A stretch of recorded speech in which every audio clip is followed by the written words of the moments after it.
Ассаламу алейкум, қадірменді құрметті көрермен. Сіздермен бірге жаңа YouTube жоба. YouTube жобамыздың аты түсіндің ба деп аталады. Оның себебін Дастан ұстазды Инстаграмнан, ТикТоктан көріп жүрген кісілер әлбетте біледі. Ол туралы тағы да кеңінен тоқталармыз. Жалпы жобамызды осындай атаумен бастадық. Бұл да сол ағарту саласы, дін саласы, руханият саласы, дәстүр саласындағы тақырыптарды қамтитын жоба. Дастан ұстаз, қалайсыз? Альхамдулилля, шүкіріміз, жақсымыз. Сәл қобалжып отырмыз енді. Алғашқы жобамыз болғаннан кейін жалпы осы жобаны жасайық деп біршама уақыт енді қозғадық, толқыдық, жаңағыдай қалай айтады әйел адамдар. Бір-бірімізді сынап көрдік. Әйел адамдар не істейтін еді? Босанатын уақыттың алдында. Толғатады. Біраз толғаттық бізде. Сонымен сабақ тиіне сәтімен бүгін келіп отыр. Енді Дастан ұстазды жалпы қалың көрермен енді біздің жұма подкастқа келген подкасттарынан және ілім бағы деген YouTube арнадан таниды. Және енді қысқа жаңағы рилстармен, TikToктан, Инстаграмнан танып жатады. Бірақ көрермен енді іздеген көрермендер кім екеніңізді білді. Дегенмен қалың көрермен көпшілік жалпы кім екеніңізді, қай жердің тумасы екендігіңізді, қай жерде оқығандығыңызды білмейді. Сондықтан жобамыздың басын жалпы таныстықпен бастайық. Жалпы ұстаз, қай жақтың тумасысыз, қай жерде білім алдыңыз, кімсіз, не істеп жүрсіз? Бисмилля, уассалату уассаламу аля расулилля. Енді қалай отырайын, былай отырайын ба? Ол туралы да тоқталамыз ұстаз. Мен енді Ақтөбе облысы Шалқар қаласында туғанмын. 1988 жылы 95 жылы Шалқар қаласындағы бірінші мектепке барғанмын. 2006 жылы сол жерден түлеп ұштым. Сол жерде жүріп Шалқарда өсіп тәрбиелендік. Бүкіл балалық шағымның барлығы Шалқарда өтті. Енді Шалқарда көбісі адам білетін де шығар, білмейтіндер де бар шығар. Енді ол жерде конкуренция көп, жігіт болып өсу үшін. Шамалы көше көру. Жігіт болып өсу үшін конкуренция көп. Конкуренция көп. Ол кезде жылауға болмайды, арыз жазуға болмайды, мамаң айтып баруға болмайды. Сондай бір ортада өстік. Сондай бір мінез қалыптастыратын, сондай бір еркектік мінез қалыптастыратын Шалқар деген қала бар. Сол жерде өсіп шықтық. Альхамдулилля, сол жерден кеттік, 11 бітірдік. 11 бітіргеннен кейін сол кеттік қой, арман қуалап. Дінге дейін оқудыңыз ба? Жоқ, былай болды. Бірінші менің анамның өзі қаржыгер. Қаржы саласын басқарған, банктерде бастық болған, қазынашылықтың. Жалпы мен бастықтың баласымын негізінде. Бірақ адамдар көріп мен бастықтың баласы деп айтпайды. Жоқ, солмайсыз. Анам дейтін халық банктың бастығы болды. Одан кейін осы неше түрлі реформалар болғаннан кейін жаңағы қазынашылықтың бастығы болды. Осы сол жерден пенсияға шықты. Жалпы сол жерден 20 жылдан астам бастық болған кісі. Соның тәрбиесі, сол кісінің тәрбиесін көрдік. Мен өзім әкеден ерте қалдым. 95 жылы мен бірінші класс оқып жүргенде ноябрьде әкеміз қайтқан. Алла тағала рахметсін. Сол анамыздың қолымызда өсіп шықтық. Менің әкем де, шешем де анам болды. Сондай өр мінезді. Өзі жаңа қияттың қызы. Қияттар білесің ғой кімдер екенін. Сол өр мінезімен андай бір несімен оқып шықтық. Альхамдулилля. Енді оқу бітірдік. Оқу бітіргеннен кейін балалығымыз бар, әлі шалалығымыз бірге кетті. Ақтөбеге бардық. Мына АЕСА деген Алматы экономика және статистика институты деген болды. Патсаевта. Алматы ма, Ақтөбе ме? Ақтөбеде. Ақтөбе ме? Ақтөбеде, соның филиалы ғой. Алматыдағы филиал да? Алматыдағы филиал. АЕСА. Сол жерде универ ма? Институт қой енді. Институт болды. Сол жерге оқуға түстік. Мен қаржыгер боламын, анамның жолын қуамын деп. Сонымен жаңағы Ақтөбеге келгенбіз ғой. Сонымен енді жаңағы балалық бар, шалалық бар, үлкен қалаға келдік. Мама жоқ, әй деп айтатын. Аға жоқ, әй дейтін әже жоқ, қой дейтін қожа жоқ. Жаңағыдай деп енді сондай уақыттар болды. Сөйтіп 2007-де ме, 2008-де көктемінде оқудан шығарып жіберді мені. Нешінші курстасыз? 2-ші курс бітірейін деп жатқанда. Нұрғасыр ашылып жатқан уақыт екен. Нұрғасыр деген Ақтөбе қаласындағы орталық мешіт. Ашылатын жыл ғой как раз. Сонымен шығарып жіберді мені. Мен де сол уақытта келген едім де просто. Шығарып жібергеннен кейін анам қатты ренжіді маған. қатты кәдімгідей менімен бұзықтықпен шығарып жіберді. сөйлеспейтіндей жағдайға екеуміздің арамыз бұзылды. Маған да шалқар кішкентай болып тар болып қалды. Анам мені уже ренжісіп қалғаннан кейін. Мен негізі шығарып жібергеннен кейін ауылға қайттыңыз ба? ауылға қайтамын енді, басқа жаққа барамын. Содан кейін үйге шалқарға қайтып келдім. Мамам ренжеді маған қатты ренжеді. Әлі көз алдымда тұр менің. Үміт артқан ғой енді. Үміт артқан ғой маған енді. Осы менің балам соңымда қуатты. Мен қайдан білесің ол мынандай болып кететінді. Содан не керек? Содан 2008-дің октябрінде шаршадым уже. Бүкіл бұзықтық бар. Енді айтпай ақ қояйық оны. Қандай бұзық. 2008-дің октябрінде білмеймін, шам намазының уақыты екен. Қазір біліп жатырмын шам намазын білмеймін. Әйтеуір мешітке бардым. Мешітке барсам Абдусабыр деген бір жігіт бар. Тақуа жігіт. Сол шықты алдымнан. Сол шықты, амандасты. Бір жүзі жылы, сондай бір жылулықпен қарсы алды. Жамбыл деген ұстазымыз болды сол жерде. Ол кездегі адамдардың жүзі жылы еді. Енді намаз оқитындар 2008 осыдан қаншама жыл бұрын? 16 жыл бұрын ба? 19 жыл бұрын. 19 жыл бұрын. 19-18 жыл бұрын ғой енді. Өзі азақ қой намазханда, 100-ге жетпейтін шығар, анау бір сапты толтырмайды. Мен сонда барғанда 4-5 адам тұрған. Содан Жамбыл ұстазбен таныстым. Мен намаз оқығым келеді, сен күнде кел, сабаққа кел деді, намаз оқыдық. Енді осы жерде намаз оқуға дейін бір нәрсе тыңдап жүрдіңіз ба, бір момент болды ма, әлде просто так ойландыңыз да мешітке бардыңыз ба? Тыңдаған жоқпын. Ол кезде дейтін DVD дискіде ғой уағыздардың бары. Вообще ештеңе. Мен жолдас балдарым болды, келеді, маған уағыз айтады. Мен оларға қарсы уағыз айтып беремін. Мен шамал тарихтан білемін, жаңағыдай былай, жаңағы сөйлейміз. Не істеп қалған адамбыз, жаңағы олардың өзіне айтып тастаймын деген сияқты ғой енді солай. Сөйтіп жүрген кезде мешітке бардым. Шаршағаннан бардыңыз ғой? Шаршадым енді. Уже тар болып кетті, уже басқа бір рухани шаршаудан бардыңыз. Рухани шаршау мен білмеймін ол жерде. Бір өзгеріс керек болды маған. Аяқ асты бір ноу-хау керек болды. Түсінесің ба? Әне, түсініп отырсың ба деген. Осы жобаның атауы сол себепті. Содан не керек? Бардым, Жамбыл ұстазға бардым. Жамбыл ұстаз қарсы алды. Сондай бір байсалды кісі еді. Алла разы болсын. Мен бірінші ұстаз әуелім ол менің. Енді ол кісіден үйренеріміз көп болды. Енді сондай бір ана кісіні көрсең, шынымен мұсылманды көргендей боласың. Қасына барғанда ұялып қаласың, өз-өзіңді жиып аласың. Сондай. Содан барып 1,5 ай дегенде сол кісіде жүріп тәжвидке түстім. Бірден емес. 1,5 ай жүрдіңіз. Намаз бастадыңыз ба? Намаз бастадым, еркелеп жүрдім. Шамнан кейін барғаннан кейін намаз бастадым. Жоқ, намаз бастап кеттім ғой. Сөздерін жаттадым, үйттім. Адамдар сенбейді, үйге келеді. Үй жақтың балдары. Үй жақта 2 дастан болды, 86-та қамбар дастан деген болды, сосын мен дастан болдым. Сол келеді, қойш, рабочийдің балдары келеді, ана балдары келеді, сен ба намаз бастап жатқан, қой, мүмкін емес деп. Көріп кетуге келеді деп. Былайшы? Шын айтамын. Ғұмар сияқты болып тұрсыз ғой. Келеді да айтады, сен шынымен намаз бастап жатсың ба? Просто бұл қауесет па или шняга ма кішкентай деп ше жаңағыдай. Сол кездің сөздері ғой енді. Содан келеді айтады, сен шынымен, мен шынымен намаз бастап жатырмын. Сонымен араласып жүрген балдармен жаңағыдай жаймен арасын үзіп талақ беріп тастадым оларға. Вообще араласпай кеттік. Қалды. Мен намазға кеттім, намазхан жігіттермен араластым. Солардың қасында жүрдім, уағыз тыңдадым. Сондай бір иманды күшейтетін. Ол кезде 20 шақты ол кезде андай нәрсе болды. Ол кезде енді иман деген күшті нәрсе ғой. Менің артымда Жақсыбай деген ата болды. Жақсыбай ата келеді, айтады, таң намаздан кім бірінші келеді, сол азан шақырады дейді. Ол Пушкин көшесімен көрді, мен Жақсыбаев көшесімен шығады, Пушкин көшесінің қиылысында кездесеміз екеуміз. Түсінесіз ба? Ол кісі бухгалтер еще. Көне мешітте. Сол келеді, анау суық мешіт. Келеміз, 20 шақты адам бар жоқ. Сол жерде келеміз, бар кітап құтсый хадистер, жаңағыдай. Тыңдаймыз, ұстаз уағыз айтады, хадистер оқимыз өзара.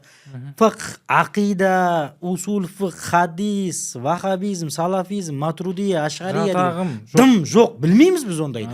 Түсінесің ба? Білмейміз, түк білмейміз. Әйтеуір бауыр ма, бауыр. Ыстық бәрі. Жақсы көресің. Түсінесің ба?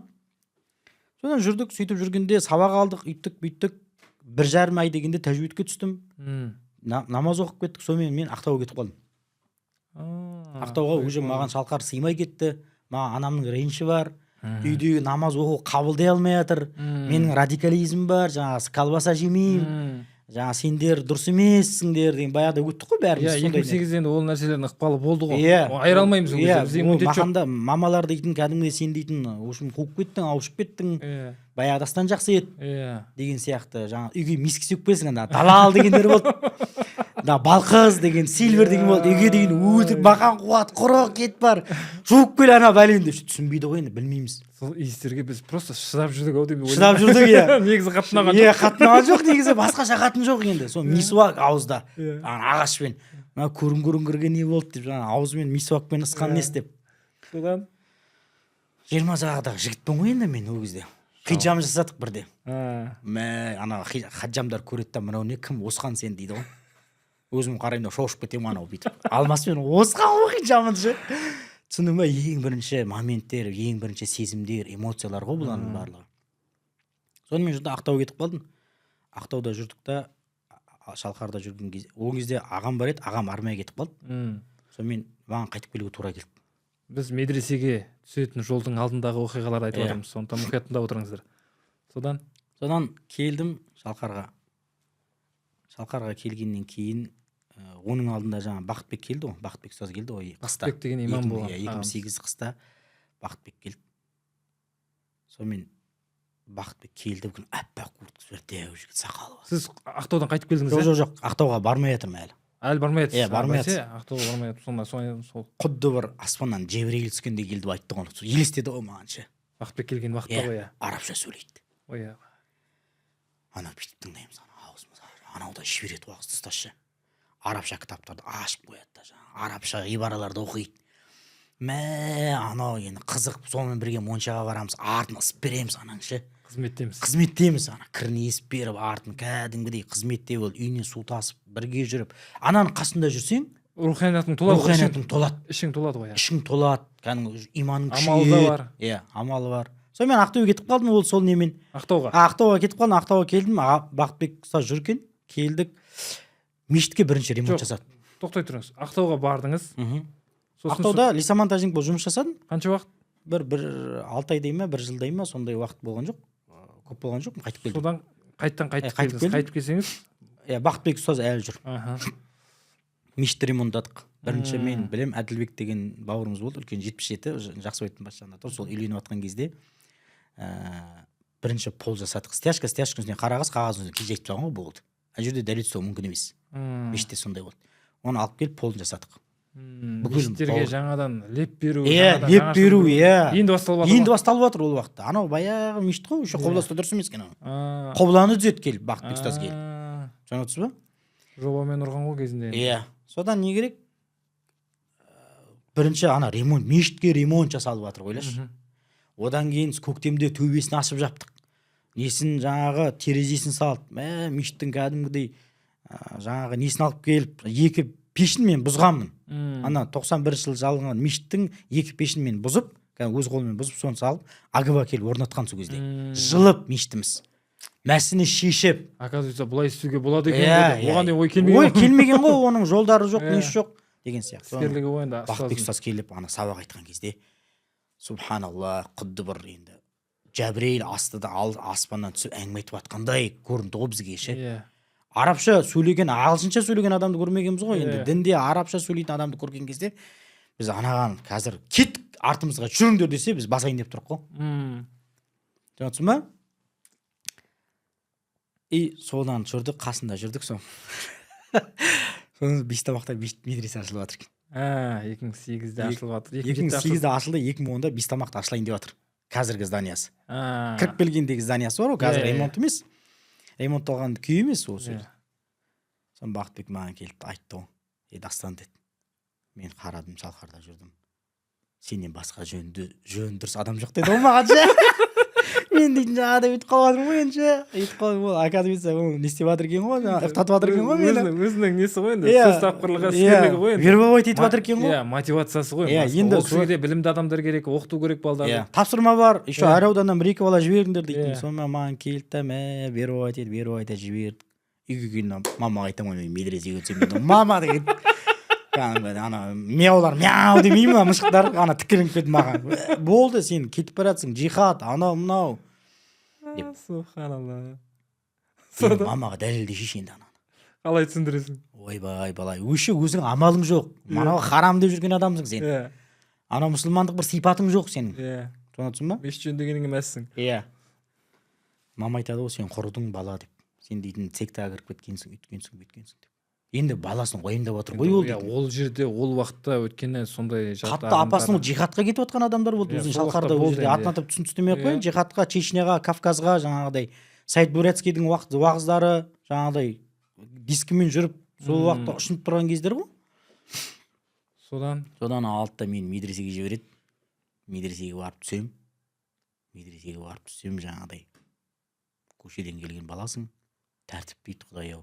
Ерте жату керек дейді, таң атпай тұру керек дейді. Сабақ. Мен сабақты жақсы оқығанмын, мектеп кезінде маған сабақ оқығандай емес, бірақ телефон тапсырып, еще ол кезде агенттің кезі. Менде 6300 болды.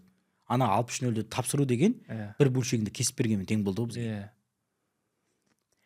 Содан 2010-да сөйтіп мені кім көндіріп, Бақытбек ұстаз медресеге жіберді. Медреседе Есенғали деген ұстазымыз күтіп алды. Алмас ұстаз деген бар, Мұхаммед ұстаз бар, Бауыржан ұстаз бар, сосын Сансыбай ұстаздар келді. Оның алдында қызық айтайын.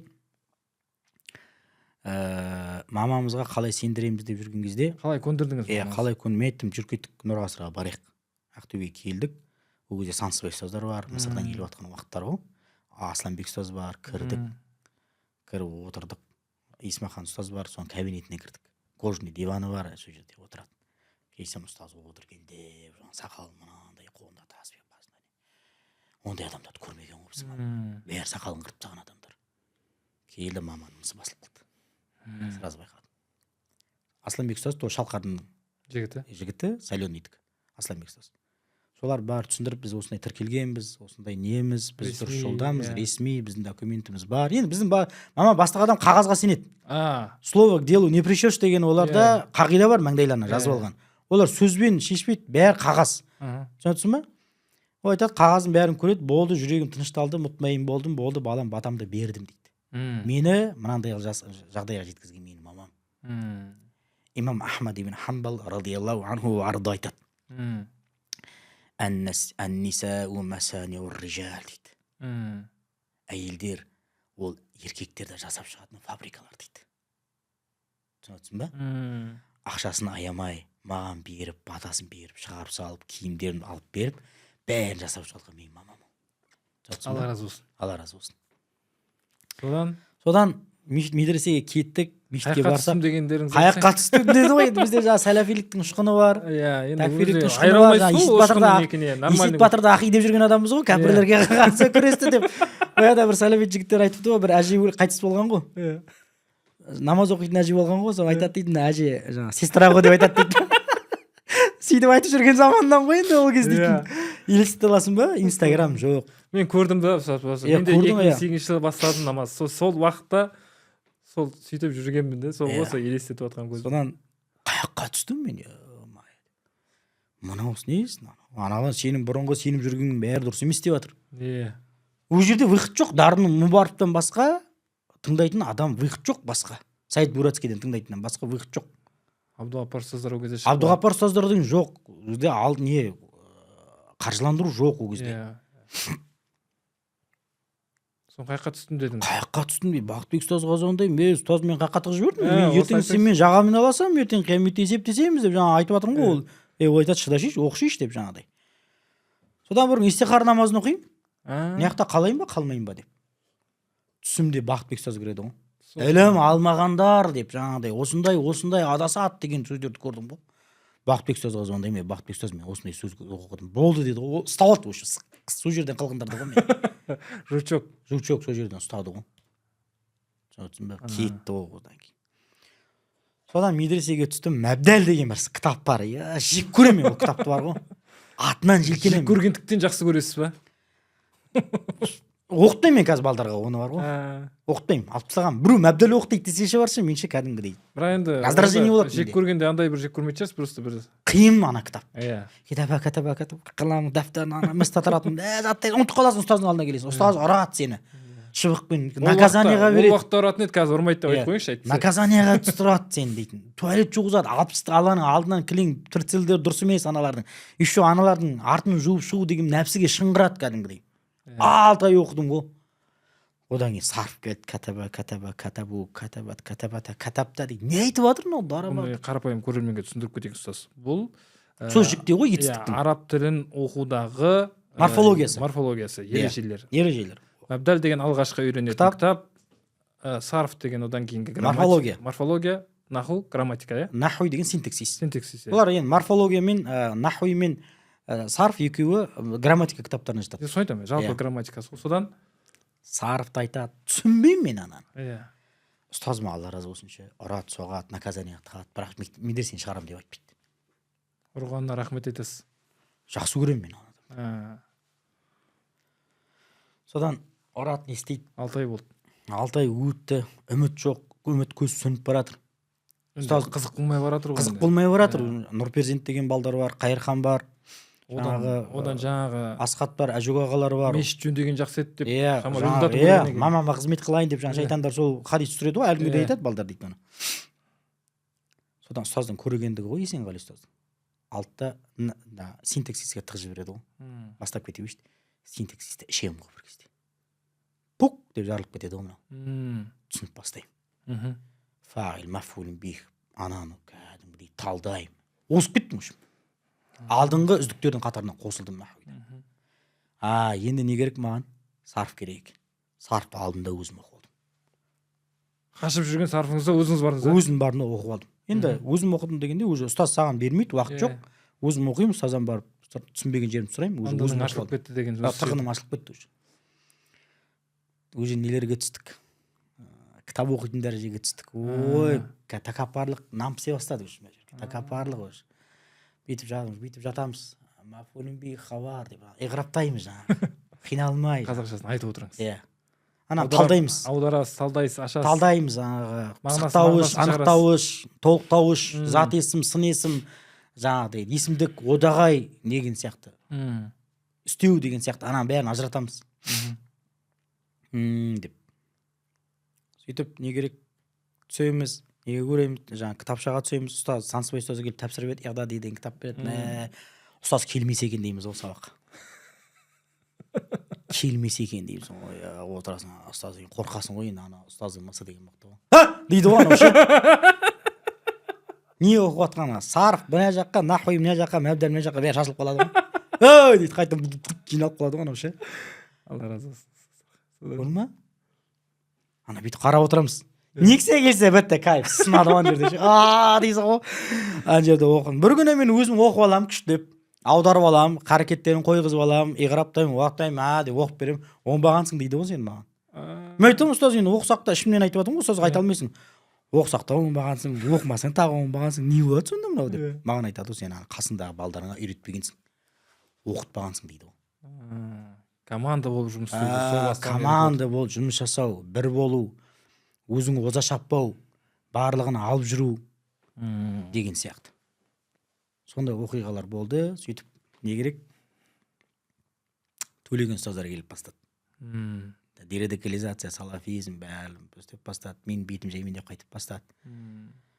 Сол төлеген ұстаздар келеді. Хажаж ибн Юсуптың әңгімелерін айтады. Сіз енді ұстаз осы жерде мынау түсінікті болсын, жаңа қалай еді? Дерадикализация. Яғни жат ағымға қарсы жұмыс жасау. Бірақ жат ағымның өзіңіздегі бір ішіңізде ұшқындары о баста енді бар екенсіз ол кезде білім болмағаннан кейін байқамадыңыз ғой. Сіз норма көріп жүрдіңіз ғой. Өйткені алған ақпараттарыңыз сол жақтан болды да енді, иә. Ол тұр әлі менде, кеткен жоқ. Мен қазір айтамын қай уақытта кетеді. Содан Асқар ұстаз келіп бастады, әңгіме айтады. Сабдин, Асқар Сабдин ұстаз, Алла разы болсын, республикадағы мықты теологтардың бірі. Содан келеді да уағыздар айтады бізге. Біз артта отырамыз. Мен ғой құрт әсіресе. Сөйлеп қалған, істеп қалған. Балдар отырады. Сол келеді айтады, сендер ертең олеул амыр боласыңдар. Білім аласыңдар, үлкен маман боласыңдар. Адамдар сендерді самолетпен шақырады. Қыртый береді. Оқысын деп айтып жатыр деймін балдар. Қыртый береді. Қаяқтағы самолет, ұшып баратқан самолетті көріп ал, болды, одан кейін көрмейсің.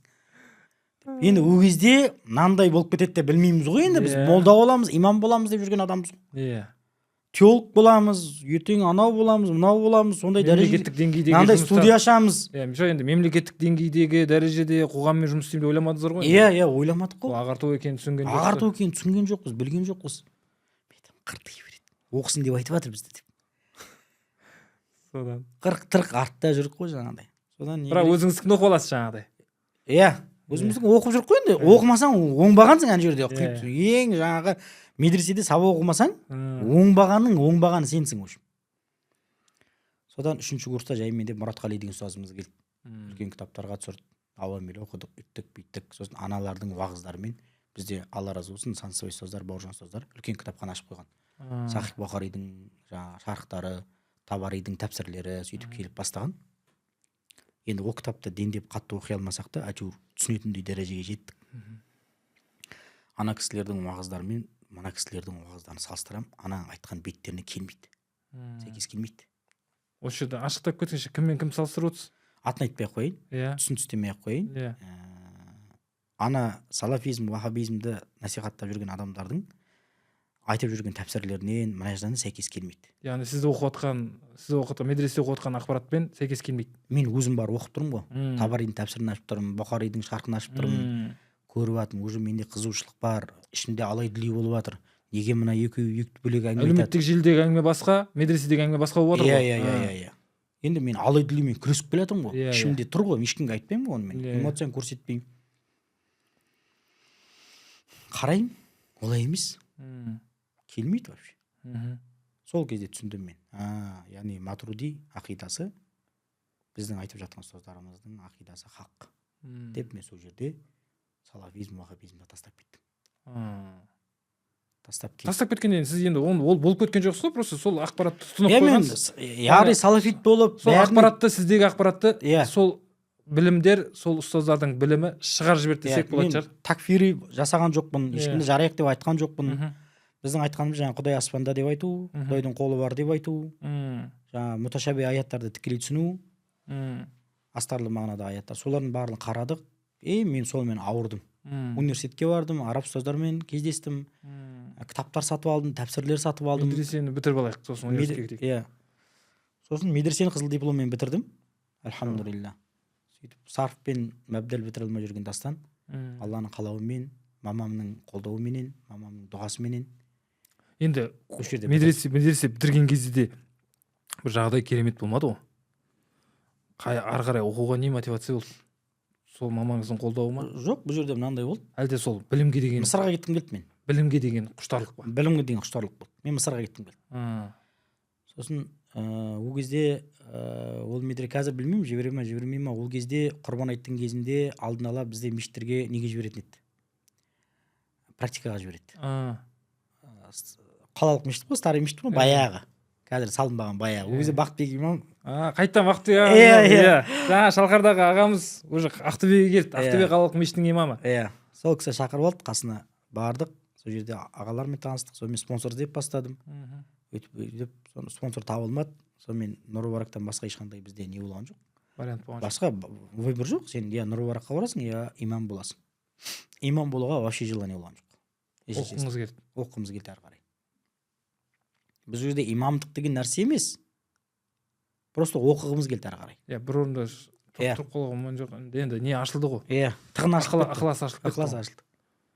Сонымен Нұр Мүбаракқа бардық. Ұстаздар батасын беріп шығарып салды. Сонымен Қайырхан бар, Әнуар бар, Қызылордадан Асхат бар, Түркістаннан Нұрперзент бар, Талғат жоқ. Сосын Атыраудан Әжек бар. Алтауы болып, мен бәріміз тиіліп кеттік қой. Нұр Мүбаракқа арман қылып. Бардық, қазіргі ерік бар ғой, Абдурашид дейміз біз оны. Сол күтіп алды. Бақыт келді, мешіттің подвалында жаттық. Сол жерде бір ұстаздармен келісіп қалып, келіспей қалып, біз шығып кеттік, квартираға барып жаттық. Сондай қызықтар болып, сөйтіп Нұр Мүбаракқа 2013 жылы Нұр Мүбаракқа келіп түстік. Медресе бітірген себепті о жаққа барғаннан кейін бірден екінші курсқа түстіңіз. Екінші курсқа түстік біз. 3 жыл оқып бітірдік. 2013-те түсіп, 2016-та бітіріп, сөйтіп аман-есен ауылға келдік. Сол кезде уже университетте саналы түрде қалыптасқан күйде оқып шықтыңыздар ғой. Ол кезде сол Елдос менің де темам ана муташаби аяттар болды, ақида болды тема. Құрт соны іздеймін тек. Бір кітап сатып аламын, целый кітап, бір әңгіме үшін ішіндегі сатып аламын. Кітапты сұмдық сатып алатын едім мен. Бір әңгіме айтайын саған. 2012 жылы Мейрамбек деген ұстаз бар. 41 жасқа келіп, Құран жаттап, 47 жасында бітірген. Желанка мешітінің ұстазы, қазір наиб имам. Сол кісі бізге келіп сабақ беретін еді. Сұмдық оқиды сабақ, кітапты. Танбегүл Ғофилин деген Әбулайс Самарқандидің әңгімелерін айтады. Біз дейді қашан жетеміз мынандай неге дәрежеге. Словар қарамай, мана нені сөздік қарамай қашан оқып кететін дәрежеге жетеміз. Арман қандай күшті мотивация қоналар дейді. Содан 2012 жылы 30 мың теңгеге 16 томдық кітап сатып алдым. Сонда айтқан жігіттер болды, еді Астан сен боқмұрынсың, мына кітапты оқи алмайсың деп. Сол көп жігіттердің сол айтып жатқан жігіттердің өзі медресе бітіре алмай қалды. Сіз наоборот керісінше андай конкуренция не бір шамалы бір несеп қылатыныңыз бар екен да, жаңағыдай ерегісіп оқып кететініңіз. Содан мешітке бардым, менің темам ақида болды ғой. Ақиданы шұқып оқи беремін. Соны аламын. Бір целый 16 томдық тапсырыс сатып аламын, именно ішіндегі истауа мәселесіне. Прикинь. Кітап сатып ала бердім, ол 2 кітап болды. Қайтқанда қызықты айтайын ба? Қайтып барадық, диплом қорғадық. Шалқарда Ақтөбеде 2016 июньде оразан кезінде не болып жатыр? Теракт болып жатыр. Сол кезде бітірдік. Сонымен келдік ауылға, 2 ай жаттым, қараңғы бөлме. Так, оқу бітірдіңіз, келдіңіз, бірден ауылға түстіңіз. Ауылға түстім, жұмыс орны жоқ, ешқандай. Уже ана оқуға деген не бар, жаңағы. Ішін қайнап тұр. Ықылас бар ғой. Ықылас бар, ішінде информация, ақпарат, білім көп, шығару керек. Қалай шығарам? Білмеймін. Жұмысқа жұмыс жоқ, не жоқ әлі. Үйленіп алдыңыз? Үйленіп алдым, 2015-те үйленіп кеттім. Бір балам бар уже. Содан 2 ай жатсыз қараңғы бөлмеге. Үйге келдім де қараңғы бөлмеге жаттым. Мама келді. Мен мына бөлме сасып кеткен ғой, шықшы далаға дейді ғой. Кітаптарды оқимын, тәпсір оқимын, хадис кітаптарды оқимын, ана кітаптарын. Айбек деген кластасымыз сондай. Дастан, теолог боласың ба, мақтап кетіп. Ойбай болам. Айлығында сұрамаппын ғой. Мына жерде сақалым болды, кішкентай. Нұржаған Серікш дейтін кісі болды. Алла разы болсын ол кісіге. Жұмысқа қабылдады. Шошып кетті мені көріп. Сақалыңды алып тастайсың ба дейді. Болды, алып тастаймын дедім. Келдім, 37 мың теңге айлыққа жұмыс жасадым. Қай жылы? 2016-2017. Сізге айлық қызық емес. Маған қызық емес айлық. Ана ақпаратты беру керек болып тұр. Жанып тұр, жас мамансыз ғой. Келеді, салафиттердің жұмыс жасау керек, салафиттермен. Барам, 2 пакет бар, рөгіз алмап, кітаптарды салып алып барам оналар. Аналар шоқ қой, ондайды көрмеген ғой. Отырамда 2 сағат аналарға дырылдаймын. Мынандай, сенің Усаймен мынандай деп аты анау. Мынаны бәрі келмейді, сәйкес келмейді. Қайда сен Құран сүннеттегі деп. 6 айда бір результат көрсеттім жұмыста. 2016-та бір теологты табу үшін бір қап алтынға алмастырып алайын деп тұр акимат дейді. Араб тілін білетін. Жамағатқа барып уағыз айттым сол кезде. Жамағат деген жаңа баяғы 2008-де болған, мен Бақытбек болып түстім ғой неққа. Арабша білетін болып ше. Тәпсір ашып ана жерде ше. Түсінсің ба? Жамағат асырайды мені. Жаңа қолдың майын әкеп береді, қаймақ әкеп береді. Көрші Түркменбай дейтін ағамыз болды, Алла разы болсын. Таң атпай свежий қаймақ әкеп береді маған. Таң атпай 0,5-қа құйып. Анау қадіріңізге жетейін деп жүр ғой енді. Сосын свежий 400-500 грамм не әкеп береді. Сүзбе әкеп береді. Сөйтіп мені қолда аялап бақты ғой бүйтіп. Түске дейін ақ шарқат, түстен кейін қара шарқатпен бақты мені. Мақтөктің жамағаты, Алла разы болсын. Содан 6 айдан кейін бір сынақтар болып қалды үйдің енесімен. Сонымен үй болмай қалды да шақырып алды, Нұржаған Серікш дейтін, Алла разы болсын. Ол кісі дейтін, сұмдық жұмсайтын еді адамды. Ол кісі Мартөкте? Ұрыспайды, айқайламайды. Мартөкте маман ғой, маман емес, әкім, аудан әкімі. Аудан әкімі, таң атпай 6-та күтіп отырамын, кешке 6-та. Келеді да звондайды, Дастан қайдасың дейді. Целый аудан әкіміне барып, мен какой-то теолог, инспектор теолог барып, анаған барып, Нұржаған Серікшке барып не берем, отчет берем.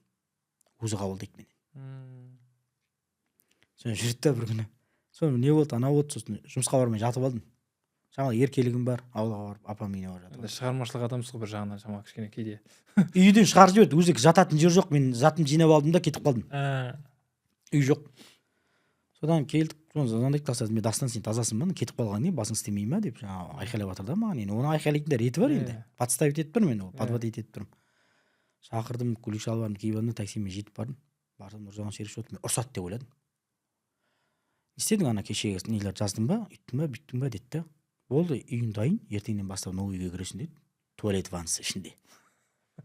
Ана сен қайры бар ма? Содан тұрды да қалтасынан 50 мың теңге шығарып берді маған бүйтіп. Ойлашы, 50 мың теңге деген менің 37 мың теңге айлық аламын. 50 мың теңге маған премия қалтасынан береді ғой. Йо деймін, мынау қандай адам деймін, мынау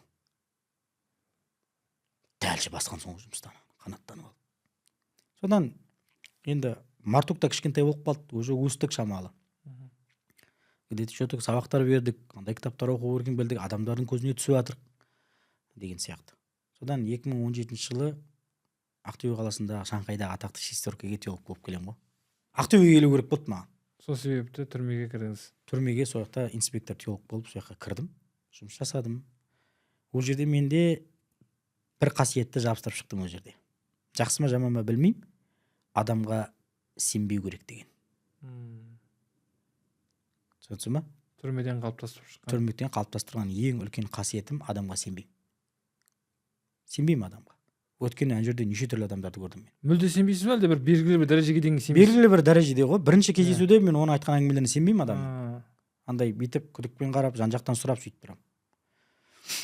Сонымен түрмеден шықтық. Түрмеде жұмыс жасадым 1,5 жылдан артық. Ол жерде бір конфликттер болды. Басшылық құраммен олар айтқан сөзінде тұрған жоқ. Мен квартираны берген жоқ. Квартираға беретін өзі 20 мың теңге, 70 мың теңгесін квартираға беремін, 50 мың теңге дым жетпейді. Сол кезде әйеліме Алла разы боламын ғой, үйде еттен басқа жегерден басқа дым болмайды үйде. Үйде ағам келеді, мамам қолында тұрады ол кезде. Ағам келіп айтады ғой, нан илегенде жұмыртқа қоспайсыңдар ма дейді ғой. Жұмыртқа алу деген роскошь біздің үйде. Анам Алла разы болсын, айтып тұрмын ғой, ет жібереді. Еттен тайдырмайды. Мен ақша алмаймын. Береді, бірақ ақша алмаймын. Келеді, балдарымды киіндіріп кетеді. Алар өзі 2 балам болды. Сөйтіп жүргенде Төлеген деген ұстазбен кездестім ғой. Ашылып сөйлестік. Төлеген ұстаз оған дейін медресеге келіп кетіп жүрді бірақ, Келіп жүрді, танимын сыртынан. Ол кісімен арамызда конфликттер бар. Сосын мен звондадым, ол кісіге қайдасыз? Сөйлесейікші конкрет. Мен матрудимін мен. Ханафи матрудимін деп. Ол кісі Алла разы болсын мойындады сол кезде. Ол бүйдеп айтты, әлі есімде 2017-те ме болған әңгіме бұл. Бәлкім бұны мен бірінші жасауым керек еді бұл кездесуде деді. Сен келгеніңе Алла разы болсын бауырым деп. Сол жерде құшақтасып екеуміз дос болып кеттік. Дос болып кеткенде мен шәкірт болдым оған. Ханафидің кітаптарынан сабақ берді, усул хадистен сабақтар берді, өзіне ертіп жүрді. Жусан операциясына ертіп апарды мені. Өзінің қасында өзінің не білет, жаңағыдай барлығын үйретті, тоқытты, мұрнынан кәдімгі шертіп тұр. Сонымен 2019 жылы подкурс ашамыз демеймін ма? Подкурсқа сонымен ұстаз болып кеттік 2019-дан бері, сосын осы жердеміз. Енді Түркияға барып қайтқан жолыңызды айтамыз ба? Айтайық. Өйткені көбісі мысалға енді жалпы сұрап жатады ғой. Сол қайда оқыған, шетелде оқыған ба деп те сұрап жатады енді. Оның алдында 2000 шатаспасам ұстаз 3 жыл 2018-2021 емес 2015-2018 шығар. Түркияға барып оқып қайтады. Атақты Төлеген ұстаз. Төлеген ұстазымыз оқып қайтқан. Медреседе жүрген кезде былай айтатын едім, 20% діннің әңгімесін айтады, 80% зайырлы әңгіме айтатын еді. 2018-де түрмеде істеп жүргенде көрсем, сақалы бар, өсіп кеткен, шашын өсірген, очки киіп алған, қымбат киімдер киіп алған, уже ұстаз өзгерген. Қарасам 80% діннің әңгімесін айтады да, 20% зайырлы әңгіме айтады. Ұстазға бір ілім алып келгені көрініп тұрды. Төлеген ұстаздың. Омар Фаруқ Челик дейтін ұстазымыз бар. Ол анау Абдул Фаттах Абу Ғуддадан сабақ алған. Содан ижаза алған үлкен ұстаздар бар. Оның ұстаздарын көрдіңіз біз. Үлкен ақсақал. Сол кісіден сабақ алып қайтқан. Келіп оқыған кітаптарын оқыдық. Қайттан басқа ілімнің деңгейі бар екенін көрдік. Уже шетелге шығу керек болды. Сонымен неге келдік? 2019-да келдік. 2019, 20, 21, 22 жұмыс жасадым да 3 жыл. Оның алдында Бекболат деген ұстаз кеткен. Оқи алмай жүрген кітабымды 3-4 айда оқып тастадық дегенде жанып кеттім мен ол жерде. Бітті дедім мен. Шешім қабылдап тастадым сол жерде. 2022-нің апрелінде. Барлығы араб тілінде. 2022-нің апрелінде үйге барып қатын қайттым түнде. Түркияға кетеміз дедім. Үйге келдіңіз, қатын қайттыңыз. Үйге келдім, қатын қайттым. Жеңшем айттыңыз. Қатын қайттым. Өшім айттым, біз кетеміз Түркияға деді. Ол шошыды. Қой, мен тастап 3 баламен қалай барамыз? Мен айттым, барамыз. Нормально, все схвачено. Зафирам бар айда жүрген 20 жас. Соны саттым 2.400.000-ге. Қарыздарым жаптым, билетті алдым. Алла разы болсын, Жәнібек ағамыз Әбджамил деген кісі бар. Алла разы болсын, өте мықты кісі. сондай бір дінге жанашыр болған. Жамағаттан 500 мың жинап берді, ұстаз миллион берді. Қаяққа барады, не барады, вообще не представляю. Бекбас ұстаз бар әйтеуір ана жақта. Кел деп тұр. Сонымен бардық, ұстаздың медресесінде 1 жыл оқыдым. Оның шәкірттерінде оқыдым. Елжас деген ұстазымыз бар. Сол жерде соның сол кісінің қасында бәленбай жыл жүрген. Бекбас ұстаз ода ифам медресесінде оқыды. Сол ұстазда оқыған кітаптарын, сол кітаптардың ішінде 1 жылдың ішінде олардың оқыған кітаптарын, енді барлығын емес, бір 18-19 кітапты 1 жылдың ішінде ішіп алдым кәдімгідей. Меңгеріп алдым. Содан кейін 1 жылдан кейін қайтам дедім. Яғни толық арабша, толық жаңағы арабша дәрісті түсінуге, толық арабша дәрісті меңгеруге бір үлкен тәжірибе болды. Үлкен тәжірибе болды. Еркін көсілуге да. Апта күніне 4 мезгіл сабақ оқитын едік. Мен Бекбас ұстазбен оқимын. Бекбас ұстазбен, Елжас ұстазбен 1 мезгіл, Бекбас ұстазбен 2 мезгіл, Омар Фаруқ ұстазбен 1 мезгіл. Бұл жерде енді айта кетуім керек, мен Омар Фаруқ ұстазға бардым, сабағын алдым, бірақ бүткіл кітаптарды оқып тастадым деп айта алмаймын. Ол кісі дейтін көненің көзі, асылдың сынығы, андай 2 сөйлем оқиды да, сол 2 сөйлемге 45 минут уақыт айтады. Мағлұм айтады. Сонда бір кітаптың жартысын оқыдық 1 жылдың ішінде сол кітаппен. Ал қалған жердегі ұстаздардан сол кісіден не оқыды, соларын оқыдым. Бірақ ана ұстаздың 1 жыл бойы сабақтарында отырып, дәрістерін көріп, әулиелігін көріп, ғалым екенін көріп, әдебін үйреніп, сөйтіп ақылағын үйреніп қайттық. Машалла, Алла разы болсын. Сонымен келіп қалып осындай дәрежеге жетіп қалдық, альхамдулилля, жәке. Әлі де үйренеріміз. Әлі де қияметке деген жаңағы имам Ахмад ибн Хамбал радиаллаху анхуға жаңағы мехбаратымен, сиясауатымен рахиласын беліп көтеріп келіп дәріске қатысады дейді да, замандастарының ғалымдарына. Айтады дейді, Ахмад ибн Хамбал қой шеш, болды ғой, таста шеш деп. Мағал мехбара елел мақбара деп айтқан екен. Бұл мен сиясауатпен қабірге бірге керем деп айтқан екен. Сіз де сол ұстанымдасыз. Бәріміз де сол ұстанымдамыз. Иншалла. Сол себепті тағы да осындай жоба жасап жатырмыз ғой енді. Иншалла, альхамдулилля. Аллах тағала осындай жобаны қабыл етсін.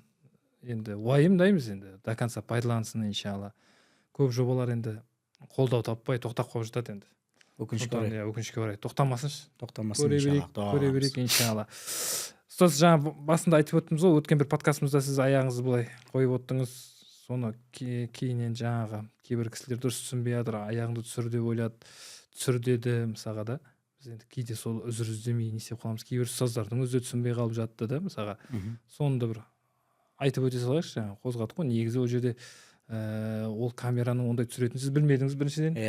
Екіншіден жаңағы сол ыңғайсыз болды ғой. Ұстаздың бойымен кемеді да. Сол себепті оны бір байқамадық та мысалға. Бірақ одан бөлек те айтып едіңіз де, негізі ол жерде адамның ішінде болмаса болды деген сияқты сол нәрсені айтып жіберсеңіз дұрыс болады деп ойлаймын мен ше.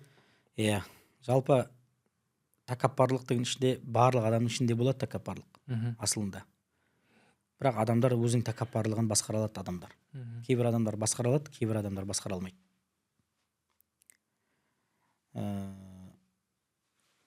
Пайғамбарымыз алейхиссалату вассалам мына балақты тобықтан жоғары қылу деген хадистің түсу себебі бар, келу себебі бар, айтылу себебі бар. Сәбәбул урудул хадис деген жалпы ғылым бар. Хадистің айтылу себебі деген. Кейбір барлық хадис емес, но кейбір хадистер. Ол кезде жаңағы бай адамдар, жаңағы мушриктер болсын, сол кездің заман мушриктері енді мата ғой бәрін шешетін ол кезде. Кең көйлек киіп салбыратып жүреді екен. Тәкаппарланып ше. Аллах тағала тәкаппар болған, яғни ол адамдар тәкаппар, ертең Алла тағала олардың қияметтен назарын салмайды дейді. Содан Абу Бәкір келеді радиаллаху анху. Абу Бәкір радиаллаху анху айтады, мен арық түсіп кете береді, қалай қыламын дегенде Абу Бәкірге айтады, пайғамбарымыз алейхиссалату вассалам, сенде тәкаппарлық жоқ қой, сен тәкаппар емессің ғой дейді. Түсініп отырсың ба? Сөйтеді да ғалымдар айтады, егер кімде-кім тәкаппарлықпен жайып жүретін болса, ол харам, не дейді? Харам дейді ол нәрсе. Дұрыс емес дейді. Ол тәкаппарлық дейді. Ал егер тәкаппарлық болмаса, сен салбыратып жүргенде ешқандай проблема жоқ. Түсіндің ба? Бұл бір. Екіншіден, жалпы мен ол ілімді сол жерде подкастта отқан кезде мен сендерге ақыл айтушымын, мен соңғы инстанциямын, менен басқа бұндай ілім жоқ деген менде сезімде болған жоқ, ойда болған жоқ. Тәкаппарлығым болған жоқ.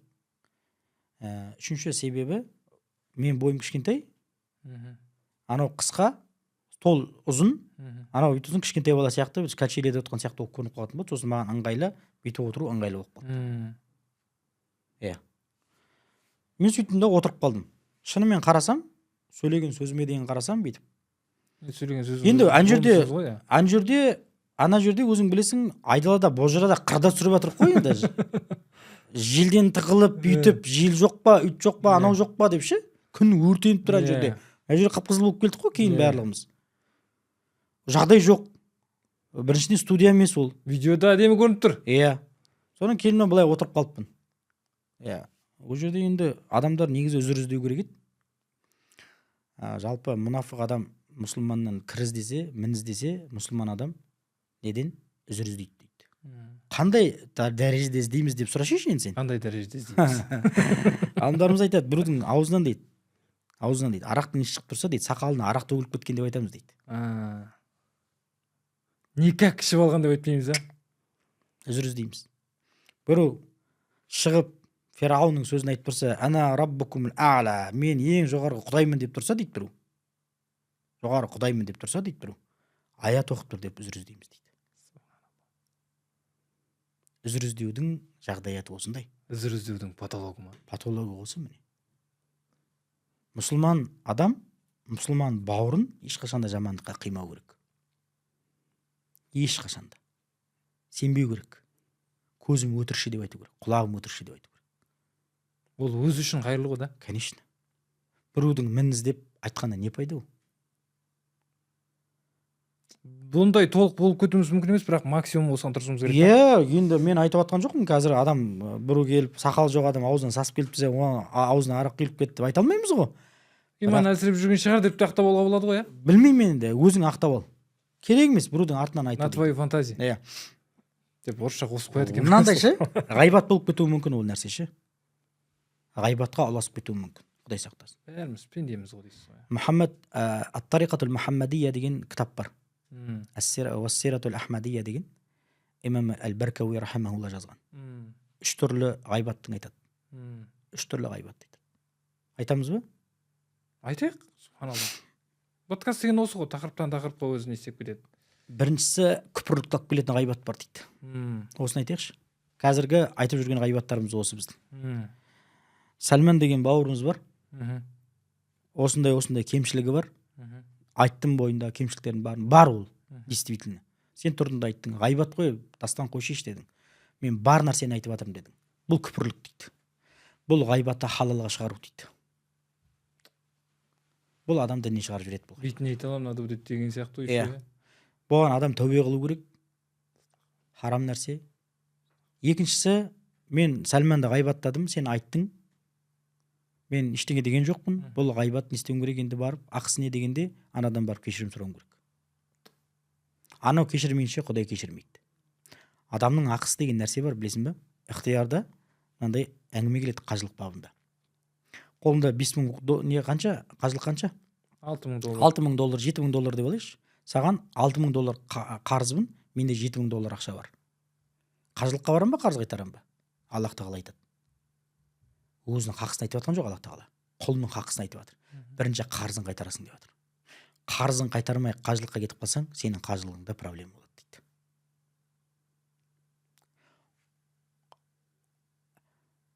Бүткіл кітаптарды қарайтын болсаң, фиқ кітаптарын қарайтын, бірақ томы Алла мен құлдың арасында қарым-қатынас, намаз, тахарат, қажылық, ораза, тағы не? Зекет. Бір жарым том, бір том. Қалғаны бәрі адам мен адамның арасында қатынастар. Құқықтық қатынастар, азаматтық кодекс, неке, талақ, адамдардың қалай ақысына кіріп кетпейміз, сауда, барлығы. Құл бабы бәрі бар. Яғни адамдардың бір-бірімен жарасуы ғой, иә? Ақысына кірмеу. Зиян берме, ақысына кірме. Ақысына кірдің ба, ол сені кешірмей, Аллах тағала кешірмейді.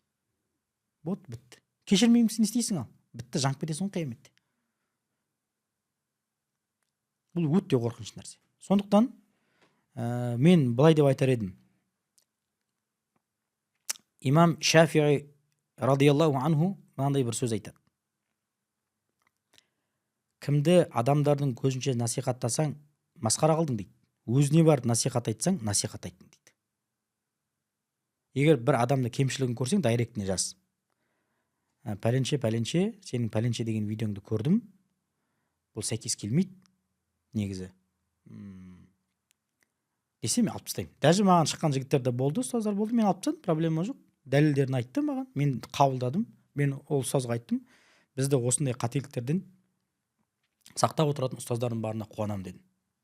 Алла разы болсын дедім да, видеоны алып тастадым. Проблема жоқ.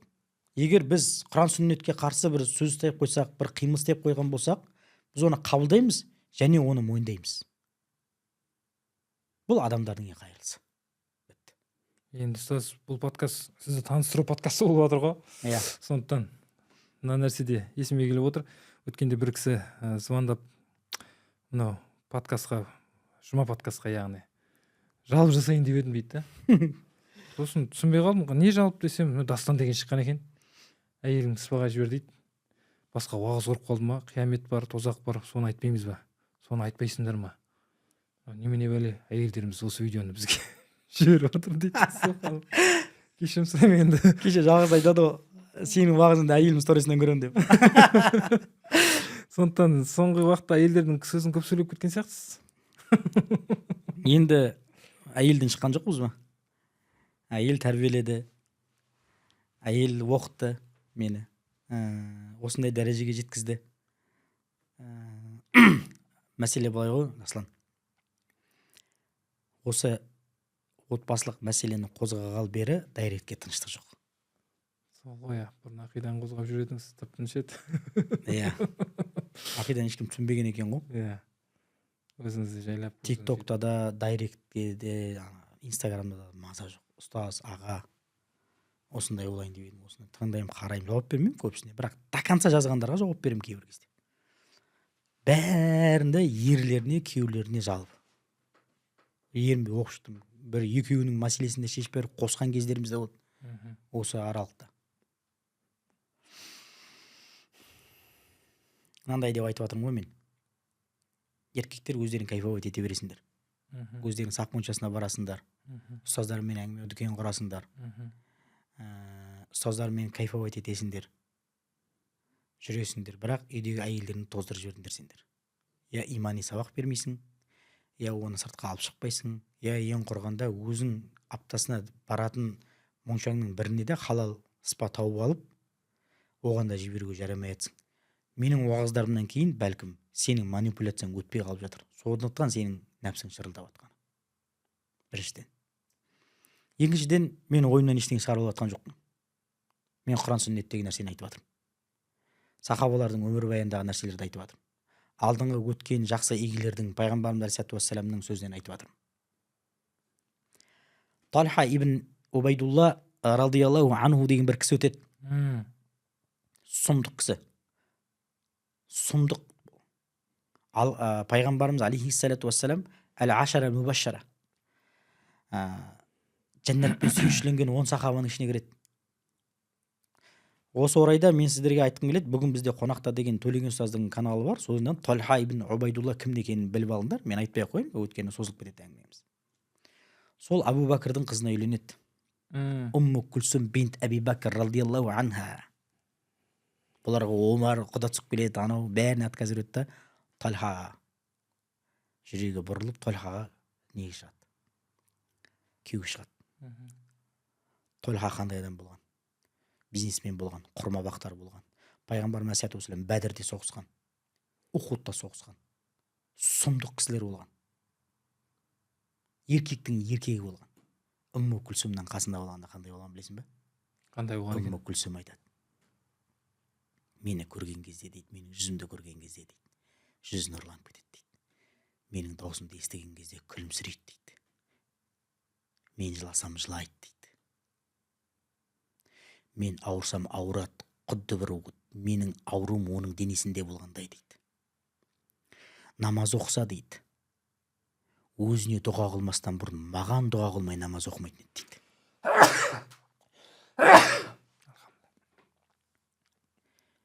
Мен төсекте ыңғайлы бір жатысты тауып алмайып, ұйықтап кетпейінше ұйықтамайтын еді дейді.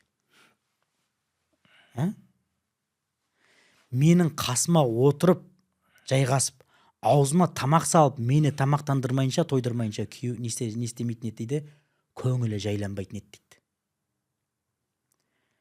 Мен оның үйде де дүзде де арымын дейді. Умму Кульсум Тольха ибн Убайдулланы, бұл Ибн Асакердің Тариху Димашқ деген кітабында келеді бұл сөздер. Сондай Тольха дүзде пайғамбарымыз алейхиссалату уассаламды қорғаған, жебеден былай тосқан ер жігіттер ғой. Үйде қандай да, қараш. Ал біз керісінше болып кеттік. Үйде Тольха боламыз да, кухонный боксер, Тольха болмаймыз үйде. Үйде кухонный боксерымыз да, сыртқа шыққанда мышық сияқты болып қаламыз ғой. Үйге келгенде мышық сияқты болып қалу керек. Өйткені Омар радиаллаху анху айтып жатыр. Үйіңе келген кезде бала-шағаңа, әйел бала-шағаңа балаша еркеле және еркелет деп жатыр. Әйел деген нәзік адам ғой. Сені мамаңмен салыстырып көршіш. Мамаңның өмірі қалай өтті? Сенің қазіргі көрген ауыртпашылықта сен енді әйеліңе көрсеткің келе ме, келмей ме? Неге сен мамаңмен салыстырасың? Салыстырма мамаңмен. Түсініп отырсың ба? Біздің шешемізде өлген жоқ, өлмейсің деген. Бұл мен шешемде өлген жоқ. Жаңағыдай. Енелерді айтты ғой, бізді жаңағыдай қырманда жүріп тудық қой деп. Мен шешем қыдырған жоқ. Саған не керек? Мен шешем қыдырған жоқ, саған не керек деген әңгіме. Бұл нағыз сүннетке қарсы шығатын сөздер бұлар. Пайғамбарымыз алейхиссалату уассалам әйелдеріне ондай не қылмаған, қарым-қатынас жасамаған. Сахабаларда, табиғиндерде ешқашанда ислам несінде бұндай әйелдердің несін, үйде ұстау бар, әуретін жасыру бар. Бірақ өзіңмен ертіп жүруге болмай ма не? Өзіңнің көрсетіп жатқан нәрсеңді көрсетпеуге болмай ма не? Өзіңнің кафеге барып жеген тамағыңды сол кафеге апарып жегізбеуге болмай ма не? Міндетті түрде, буквально түрде спа деп түсініп алу шарт емес дейсіз. Түсінгеннің өзінде халал спалар бар ғой. Барып, үстін барып, пилинг жасап, өзі парға түсіп, салқынын шығарып, немен ұрып, лайықты емес па не сенің әйеліңне? 9 ай толғатып, тас емшегін жібітіп, тар құрсағын кеңітіп сенің балаң туып берген жоқ па? Не мәселе? Қай жерде көріп тұрсың мен айтқан нәрсемді? Конкрет шариғаттан шығарып алды, әкелді менің бетіме былжыткыз, қабылдаймын. Шариғат осы нәрсені айтып жатыр. Түсініп отырсың ба? Шариғат осы нәрсені айтып жатыр. Жалпы біздің қазақ қоғамында әйелді езгіге салып жіберу деген нәрсе бар. Маған бір қыз жазады. Күйеуіммен ажырасып қалайын деп тұрмын дейді. Мамасы күйеуімен манипуляция жасап жатыр дейді. Не деп айтады білесің ба?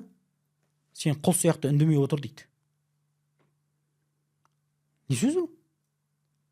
Құл сияқты үндемей отыр дейді. Ар-намысқа тию ғой ол дейді. Бас бостандығы бар адам ғой.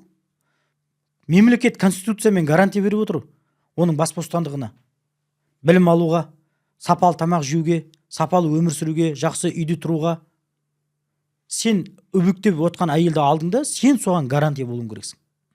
Ана конституция беріп отқан гарантияны орындаушы сенсің, сенен сұраласың өткен. Осы нәрсені айтып отырмын мен. Не проблема?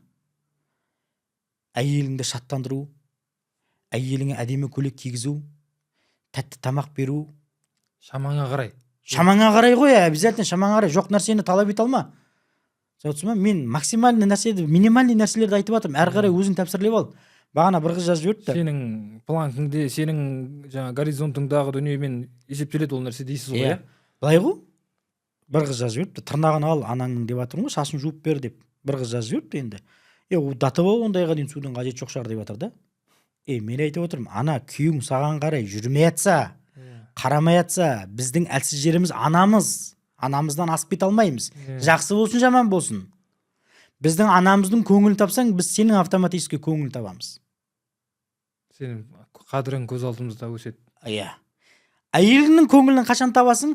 Оның жасап жатқан істерін бағалаған кезде ғана көңілін табасың әйелің. Неге осындай детально түсіндіруге мұқтаж болып қалдық? Білмеймін ғой енді, мантықты логиканы қоса алмай жатырық та. Мен айтып жатырмын, әйеліңнің бала туған бағала. Шілде жаңағы қазір бар ғой неше түрлі парлар әкеліп шілде ыстығын шығарады, сорпасын береді, жасап бер. Егер возможностың болса, возможностың болмаса әйел де түсінеді оны. Түсініп отырсың ба? Әйел де түсінеді оны. Бағала, жай сөзбен бағала, айт. Сезіміңді білдір. Біздің тормоздардан қатып қалған ғой жаңағы бүйтіп. Қой, не деп, не ол, не сөз ол? Болмайды ондай нәрсе. Айту керек. Жақсы көремін жаным. Сен бала тумағанда мен не істеп жүретін едім? Мен қай жақта жүретін едім? Айтпай іспен білдіретіндер ше. Мен әйелімді Хадижам деп айтамын. Неге? Ол жұмыс істейтін адам болды, мен студент болып жатқанда. 200 мың теңге айлық табады. 2015-2014-тен анасың ба? 250 мың теңге айлық табады. Мен бейшара 17.500 ба не алам? Стипендия алам. Мен кітаптарымды сатып алып беретін еді. Үйленбей тұрғанда 1 жыл бұрын. Енді үйленеміз деп қойдық қой. Жаңағыдай құда түсіп не істеп. Мен кітаптарымды сатып алып беретін еді. Грамматика. Жаңа грамматика нелерді тапсырып. Грамматика. Иә, романтика. Солай істейтін еді. Енді соны сенің ответкасын қайтармасаң. Мен кеше мысалға новый локацияға бардық, таң атпай бардым, кеттік жүр, әйелім айтты. Барайық, кеттік жүр. Локацияға барайық, отырайық, тамақ ішейік. Барып қайттық. Әйелім довольный. Барды, 3 видео түсіріп тастады, монтаждап тастады. Қайнап жатыр жұмыс істейтін үйде. Ертең айттым, қонақ күтеміз деп жатырмын. Үйде тіршілік дік басталып кетті уже. Әдемі емес пе? Енді жаңа сөз андай нәрсе бар да.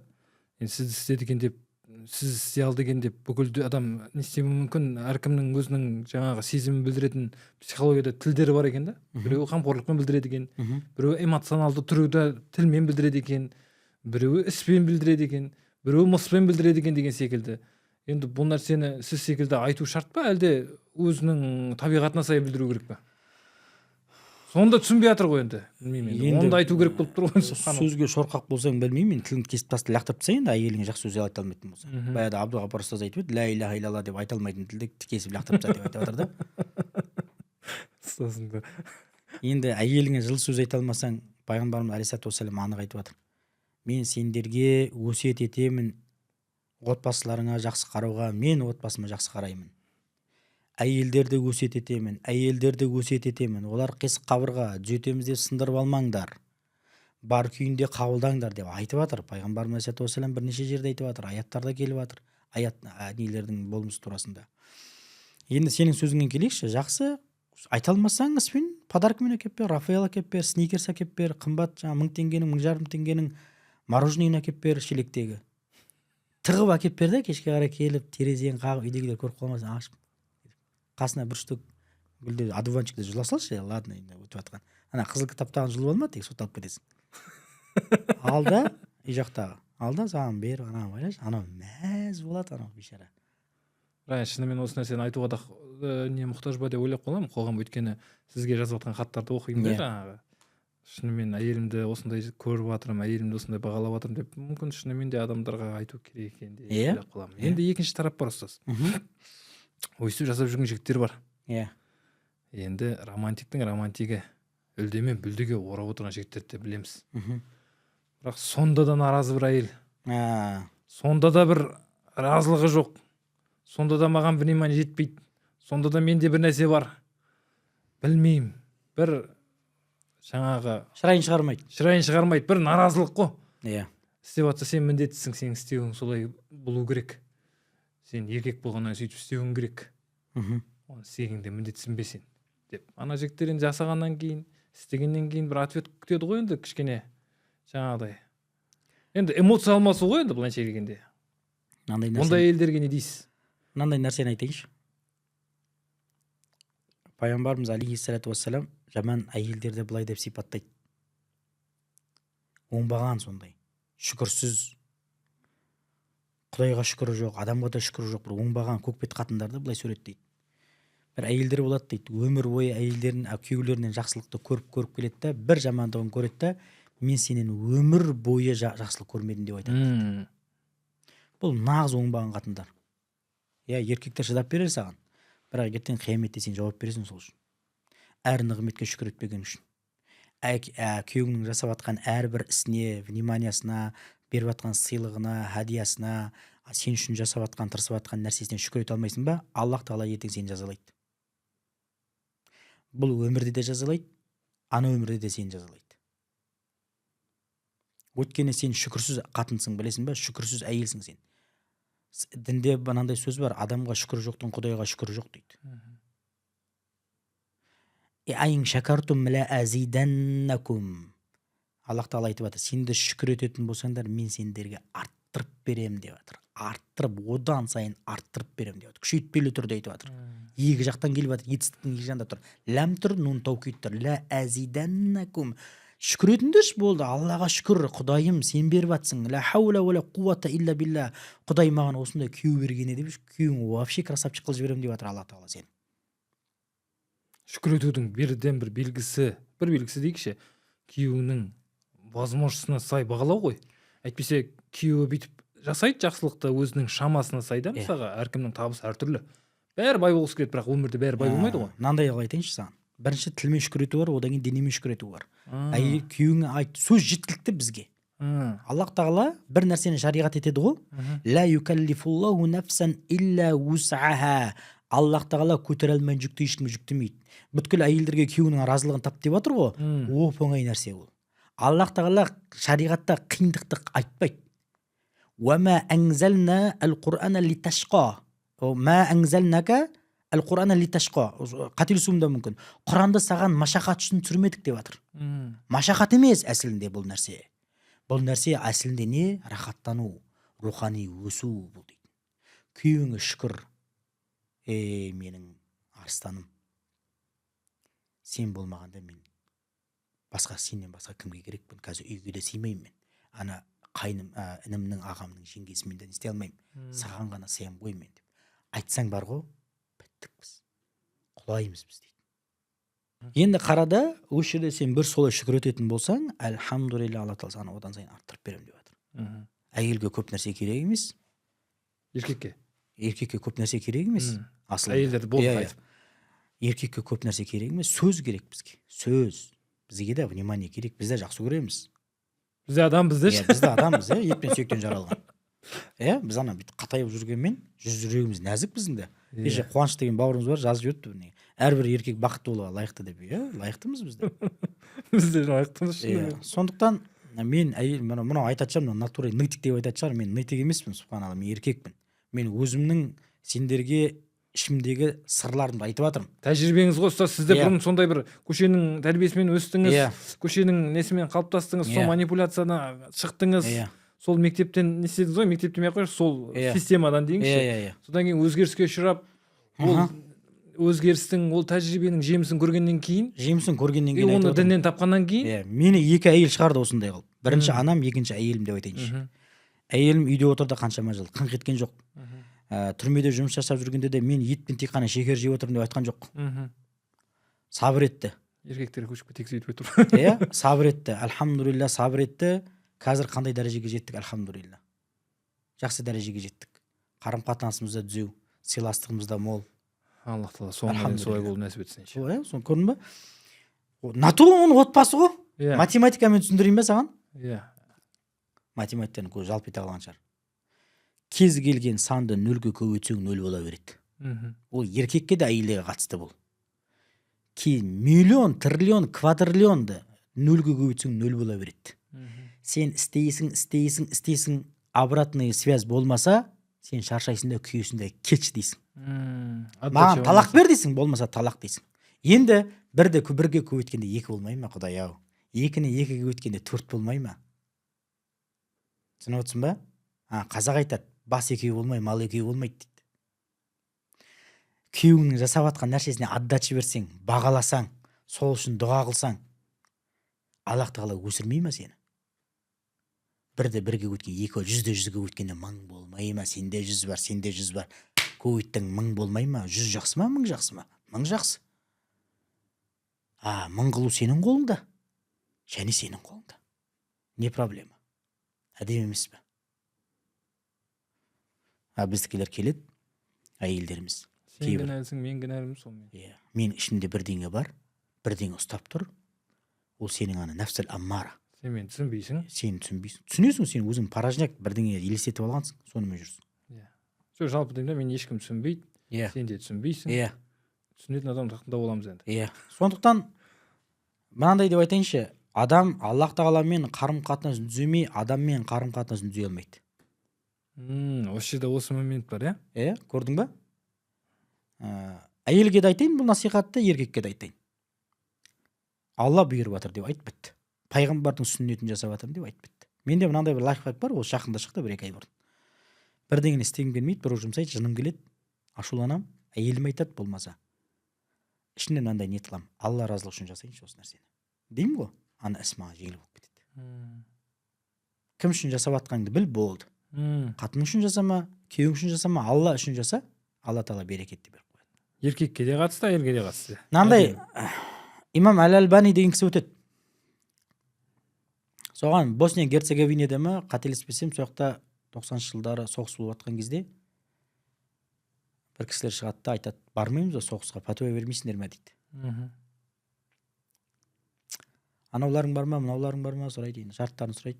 Сонда бір әдемі сөзі бар да, Аллах тағала жүректерің ислам орнықпаған дейді сендердің дейді. Егер сендер жүректерің исламда орнықтыратын болсаңдар дейді, Аллах тағала сендердің жерлеріңе исламда орнықтырып береді дейді. Егер сенің жүрегіңе исламда орнықтыратын болсаң, сенің отбасыңа Аллах тағала дінді орнатып береді. Бітті, мәселе шешілді осымен. Түсініп ба? Сондықтан кімде қандай возможность бар, кімде қандай мүмкіндік бар, әйеліңе көңіл бөл. Байсың ба, байға жарасады. Орташа класс ба, орташа классқа. Ақшаң жоқ ба, ақша жоққа жараса. Болады ғой енді кейбір кезде ақша. Жаңа кедейдің бір тойғаны байған деп арам бәріміздің де жаңағы айлығымыз көп тасып жатқан жоқ. Көріміз ғой. Тасып жүрген жоқ, бірақ соның бір қиып жіберейікші, инвестиция құйып жіберейікші, қайтады ғой әрі қарай. Сондықтан менің айтатыным осы.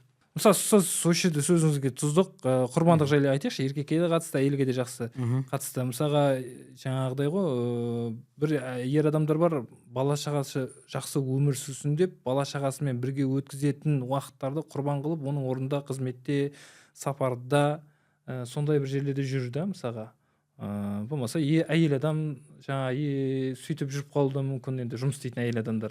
Сол сияқты бір бұл өмір жалпы құрбандық екенін қалай жеткіземіз, қалай түсіндіреміз да. Мысалға бір кісілер бар, андай айтып қалады да, менің күйеуім маған внимание жетпейді, менің қасымда емес, постоянно жұмыста деген секілді. Бірақ енді ананың күйеуін тыңдайтын болсаң, күйеу айтады да, сол әйелім осы тұрғанда үлдемен бүлдеге оранып отыр, бүкіл жағдай жасалып отыр, тек мен енді жанында бола алмай қалам, олар сол жақсы өмір сүрсінші деп дейді да. Бұл әйел айтады да, бір әуді көріп алған, таңертең барып кешкісін келіп жүрген жұмыстан көріп алған, өзінің бір таныстарын, болмаса құрбыларын таныстарын, сөйтіп те жұмыс табуға болады ғой дейді да. Бірақ енді ол жұмыс барлығына бірдей табыла бермейді ғой. Сол құрбандық жайлы, яғни кейде жақсы өмір сүру үшін, жақсы қарым-қатынас болу үшін де құрбандыққа бару керек па? Сенің күйеуің сен жақсы өмір сүрсін деп жүр. Біз іштегі нәрсені барып жылап ешкімге айта алмаймыз, біз эмоцияны шығара алмаймыз біз дейді. Бәлкім біреулер бар шығар, машинасының ішіне бар жылап алады. Біз эмоция шығарамыз, бізге эмоция шығарсаң, нетік сен чмосың деп айтады бізге. Өзі еркекке жараспайды ол нәрсе дейді. Ол әйелдің мінезі ол. Біз бәрін ішімізде сақтаймыз. Түсінесің ба? Сондықтан еркек кейбір кезде сондай, сол барғысы келіп тұр дейсің ба сол? Неге? Ерсілі қарсылы жұмыс жасап, не ойлайсың ба сол? Баяғыда біз ойлайтын едік, Сансызбай кімге, Сабдин ұстаздарға, Асқарсыз ұстаздарға қызығатын едік, былай да былай перелет. Одан жаңа істің әңгімесін көрдік қой, былай да оңай емес екен ғой. 3 сағат қақиып отыру бүйтіп, ол жерден кейін барып уағыз айту адамдарға. Давление бар, не бар? Менің давлением бар, сөйтіп жүрген. Там енді кірпияз мына ананы ішпеймін, мынаны ішпеймін, кипятокқа келе сал деймін. Жаңа бір не істеп жатады, сен жайлап жатады. Сонымен барғым келеді дейсің ба сондай жерлерге? Қатын әйелім қасында кашсын жеп жатқым келеді де менің. Ақша түсіп тұрса. Түсініп ба? Сондықтан әрбір еркек дені дұрыс, рационалды ойлайтын еркек, ол әрқашанда отбасы үшін құрбандыққа барады. Сен жақсы өмір сүртін деп барады. Ақтөбеден Астанаға көшеді. Жақсы үй алады. Түсініп ба? Жақсы астында машина болады. Ең соның қадіріне жетсең, сен мынауский адам боласың. Аллах тағала арттырып берем деп отыр, сенің күйіңді одан сайын арттырып беріп жібереді. Қадіріне жетсең. Қадіріне жетпесең, субханалла, сен тесік каританың қасында қалып қоясың бір күні. Еркектер шаршайды бір күні. Айтады маған да пофиг дейді. Кететін далаң кетші бар дейді, мен екінші қатын ала саламын дейді. Керек па сол әңгіме? Сондықтан әр адам үйдегі ер болсын, әйел болсын, әйелінің немесе күйеуінің қадіріне жету керек. Оның жасап жатқан, тырысып жатқан істерін бағалау керек. Кей кезде ұрсамыз ба, боқтаймыз ба әйелімізді, өздерің басты кетіресіңдер кейбір кезде. Атап ұрсып аласың. Айтасың, кетші, натуре басты кетірме, сенің қатының анау мынау деп. Менің үйімде де болады, мен сендерге әулие болып көрінетін шығармын. Бірақ әйелім біледі ғой менің нағыз мінезімді. Ұрыспайтын сияқтысыз. Ұрыспайтын сияқтымын, ұрысамыз үйде. Неге ұрыспаймыз? Пайғамбардың үйінде ұрыс болған. Әңгімеңізге қарасақ ұрыспайтын сияқтысыз. Сондықтан әрбір нәрседе хайыр бар екенін білу керек, жақсылық бар екенін білу керек. Бұл нәрсе бір орында тұрмайды, бұл дүние. Сенің көршіде болған той сенің де басыңа келеді, көршіде болған қайғы сенің де басыңа келеді бір күні. Бұл өмір. Бұл өмір бітті. Осылай өмір сүреміз. Қияметке дейін ішкі нәпсімен арпалысып өмір сүреміз. Қасындағы жатқан адаммен тоже арпалысып өмір сүреміз. Еркектік деген осы нәрсенің бәрін контрольда ұстау ма? Контрольда ұстау. Еркекте салқынқандылық бұл. Пайғамбар насихат осы Аллах тағаланың берген 3 патронның 3 талағы бар. Нагатойы ұстап тұрасың, бірақ оны атай бермейсің. Атсаң, бітті, қадірің кетті сенің. Атпайсың оны ешқашанда. Түсініп отырсың ба? Еркек деген сондай салқынқандылықпен контрольда жұмыс жасайды. Кеше біреу айтып жатыр да. Ситуацияны бақылап. Естіп қалдым жоқ тиктоктан. Бүткіл жаңа тума-туыстың қарым-қатынасын бәрін түзейтін қатын деп жатыр да. Әйел, көрдің ба, тағы әйелге жүктеп тастап жатыр. Қандай әйел тума-туыстық қарым-қатынасты ұстайды? Ерінің тарапынан бағаланған, ерінің тарапынан көңіл бөлінген, ерінің тарапынан инвестиция құйылған әйел сенің күйеулеріңе не істейді? Сенің отбасыңа, тума-туысыңа жақсы қарым-қатынаспен жасайды. 2 күннің бірінде массың, аузыңнан насыбай, темекі шегіп жүрсің, ақысын бермейсің, сен оған комплимент айтпайсың, үйге үшеу сен ертіп алып келесің, тума-туыстарыңды ертіп алып келесің, қарамайды ғой сосын саған. Көрдің бе? Бір адамға әйелдің ісі немесе еркектің ісі деп жүктеп тастамау керек. Жаңағыда айтам, бірге бір көбейтсе, 2 болады, 100-ге 100-ге өтсе 1000 болады, екі жақтан кету керек. НАТО оның отбасы. Бітті, мәселе шешілді. Сыры осында.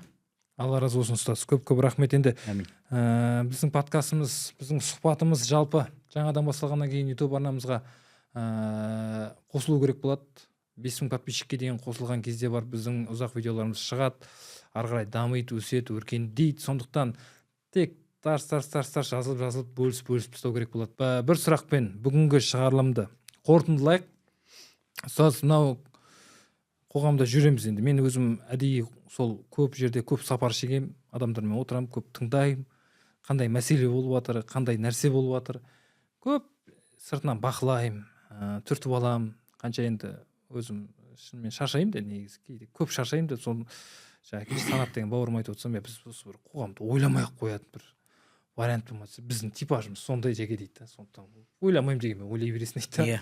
Сондықтан енді қоғамда болып жатқан дүние, ұстаз, енді сіздің бір жігіттік мінезіңізбен өзіңізден бір естігім келіп отқан нәрсе уәдеде тұрмау. Жігіттер бірге өседі, өркендейді, бірақ уәдесінде тұрмайды. Ол уәдесінде тұрмайтынын мойындамайды, кейін жаңағыдай қалыптаспайды. Осындай бір жігіттік деген дүние қалып баратыр. Біріншіден жасаған күнәні мойындау деген мәселеге тоқталып алайықшы бірінші. Сосын уәде туралы айтамыз. Жалпы Бәдірге қатысқан сахабалардың барлығы жәннатпен сүйшіленгендер. Оған хадис, мынандай бар хадис болады, пайғамбарымыз Бәдір біткеннен кейін бір оқиға болады, Бәдірге қатысқан сахаба әскери құпияны ашып қояды.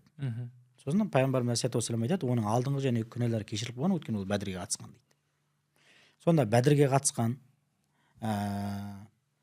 10 сахабаны сүйіншіленген, жәннатпен сүйіншіленген барлығы харам болған заттар халал болып кетті ма, олар күнә жасай бере ма деген сөз ба?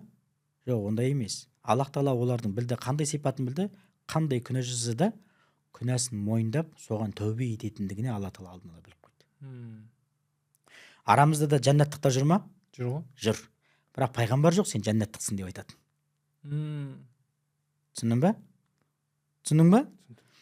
Арамызда кім жоқ? Пайғамбарымыз алейхиссалату вассалам жоқ. Сен жәннаттықсың деп айтады. Бар арамызда жәннаттықтар. Альхамдулилля. Болмау мүмкін емес. Енді Аллах тағала оларға неге сондай бер? Аллах тағала алдын ала біліп қойды оларды, өзінің хабарлайтын кімі бар? Пайғамбары бар. ғайыптан хабар беретін. Айтып жатыр, Омар жәннатқа кіреді, Абу Бәкір жәннатқа кіреді, анау жәннатқа кіреді, Бәдірге қатысқандар жәннатқа кіреді дегендер. Бұлар кімдер болды? Қандай сипат бар бұларда? Күнәсін мойындап, күнәсіне тәубе ететіндер. Пайғамбарымыз алейхиссалату вассалам осыдан ең қайырлы, ең әйгілі хадисін айтады: "Кулли бани адама хатта ва хайрул хатта ат-таибун" дейді. Бүткіл адам баласы қателік жібереді дейді. Адам баласының болмысында пайғамбарлардың басқасының барлығы қателеседі. Қателесушілердің ең қайырлысы күнәсін мойындап тәубе еткендер дейді. Мойындап. Тәубе ету деген күнәні бірінші мойындау, жасағаныңды мойындау Алланың құзырында. Сосын жасамаймын деп уәде беру. Жаңа отырсың ба? Егер ол адам өзінің күнә жасаған мойындай алмайтын болса, уәдесінде тұрмаған мойындай алмайтын болса, онда ол қиын жағдайда тұр ол адам. Білесің ба? Мен деген деп мойындамайды ғой. Көрдің ба? Нәпсісін адвокат қылып алады. Бола ма, бәрімізден уәдеде тұра алмай қалма, бірақ сондай бір уәделер болады да, бір беріледі сондай бір жерлерде уәде. Келісімдер болады, уәде ауызша. Жазсаң да мойындамайтын адамдар болады ғой бәрібір. Бірақ ана қазақта сөз бар ғой, ер жігіттің екі сөйлегені өлгені, еменнің иілгені сынғаны дейді. Аллах Тағала Құранда айтып жатыр: "Ва уфу би ахдихум" деп жатыр. Сендер нелеріңе, уәделеріңе абай болыңдар, уәделеріңде тұрыңдар, өйткені сендер уәдеден сұраласыңдар деп жатыр. Уәде менің сөзім деп жатыр. Бұл уәдеде тұру, бұл пайғамбарлардың сипаты. Уәдеде тұрмы, бұл мұнафықтардың сипаты. Пайғамбарымыз алейхиссалату вассалам әйгілі хадисінде айтпай ма? Сөйлесе өтірік сөйлейді, аманатқа қиянат қылады, берсе сөзінде тұрмайды дейді. Түсініп отырсың ба? Бірақ мен бүгін осы подкастқа дайындалған кезде бір сондай бір хадиске кезіктім, иә. Ана хадисті бұрын соңды мен оқымаппын, білмеппін. Бұл Бұхари Муслимде келеді, Ахмадтың муснадында келеді. Бірақ имам Муслимнің несінде, нұсқасында келетіні бір ерекше екен. Мынандай: "Ликулли ғадирин ливау инда истихи яумал қияма" дейді. Әрбір уәдесінде тұрмайтын адамдарға қияметте бөксесінде не болады дейді? Ту болады дейді. Өзінің қиянат жасаған ту болады дейді. Ист деген сөзді енді бөксе деп берген, ист деген сөзді іздемеймін ба? Жаңа Қамусул Мұхит, Лисанул Араб деген кітаптарда сол сөздің мағынасы ист дейтін не десе, құйымшақпен 8 көз ба? 8 көздің тұратын жерін ист деп атайды екен асылында. Араб тілінде. Араб тілінде. Сенің құйымшақ тарапыңа, бөксе тарапыңа, арқаңның арт жағында 8 көзге не қадайды деп жатыр? Ту қадайды деп жатыр да. Өтірік. Сенің уәдеңнің тұрмағанның көлеміне қарай ұзын бола береді дейді. Үлкейе береді дейді. Бүкіл адамдар көреді дейді. Уәдеде тұрмайтын қиянатшыл адам келе жатқан бәрі біледі дейді.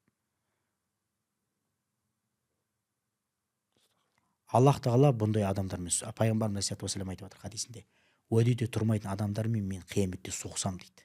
"Менің ең қарсы оппоненттерім болады бұлар" деп жатыр дейді. Пайғамбар соғысам деп тұрған болса, сен жәннатқа кірмейсің деген сөз. Енді имам Науауи рахимахуллах рахматан уасиа өзінің Әл-Минхаж деген әйгілі кітабында айтады. Негізі ту ол шарапат дейді. Ол бірінші ненің тудың басында әскер басына келатқан адам ұстатады, бүткіл әскер соған ереді дейді. Ту құласа әскер құлайды дейді. Білесің ба? Пайғамбарымыз алейхиссалату вассалам білесің ғой хадисте сиярда келеді. Сен ту ұстайсың, одан кейін сен ту ұстайсың, одан кейін сен ту ұстайсың. Ол не деп жатыр? Сен өлесің, шахид боласың. Сен өлесің, шахид боласың. Одан кейін мынау ұстайды деп туларды тапсырады. Туды ұстау шарапат деген нәрсе бұл дейді. Сенің артыңа қадап қояды деп жатыр. Бүксеңе жаңа 8 қиымшақпен 8 бұл масқаралау дейді негізінде дейді. Қияметте. Асылында бұл хадис алдымен ел билеушілі адамдарға айтылған, одан кейін төмен кете береді дейді. Уәдеде тұрмайтын адамдарды Аллах Тағала осылай масқаралайды бірінші, қияметте адамдардың көзінше, және пәленше, ұлы пәленше деп әкесінің атымен атап қояды. Түсіндің ба? Сені Жасик деп шақырған дұрысырақ па? Әкеңіздің аты кім? Абдурахман ұлы Жаслан деп шақырған адам жақсырақ па? Абдурахман ұлы Жаслан деп шақырған жақсырақ емес па? Сені масқаралап әкеңнің атымен жазып қояды. Пәленше ұлы пәленше деп. Бұл қияметте уәдеде тұрмаушылардың үлкен азабы. Алла сақтасын. Енді жаңа уәдеде тұрмағанымызда уәдемізде тұрмай қалдық. Бірақ соны мойындап тәуба етсек, Алла тағала кешірімді. иншалла құтыламыз. Иншалла. Осы бір әдемі кешіріммен бүгінгі алғашқы жөнемізді қорытындылайық. Иншалла. Аллах тағала жасап жатқан дүниемізді еселеп, көптеп жасауды нәсіп етсін. Әмин. Жобамызды иншалла енді құрастырып, қиыннан қиыстырып жасап жатырмыз. Өте керемет болды. Жалпы ойлаймын, көрерменге де өзінің көрерменін табады деп. Иншалла. Сондықтан құрметті көрермен, енді сол баяғы лайк, подписка, комментарий жазып бөлісу бізге керегі. Демеушілер болса, серіктестер болса, ашықпыз, дайынбыз жобамызды одан ары гүлдендіруге, дамытуға, өсуге, өркендеуге. Келесі шығарылымда кездескенше аман сау болайық. Ұқсас айтарыңыз бар ма? Жоқ, таустым альхамдулилля. Машалла. Бүгінше таустыңыз. Бүгінше таустым. Бірақ таусылмаңыз. Таусылған жоқпыз әлі. Жолды. Жетеді. Ассаламу алейкум рахматуллахи ва баракатуху.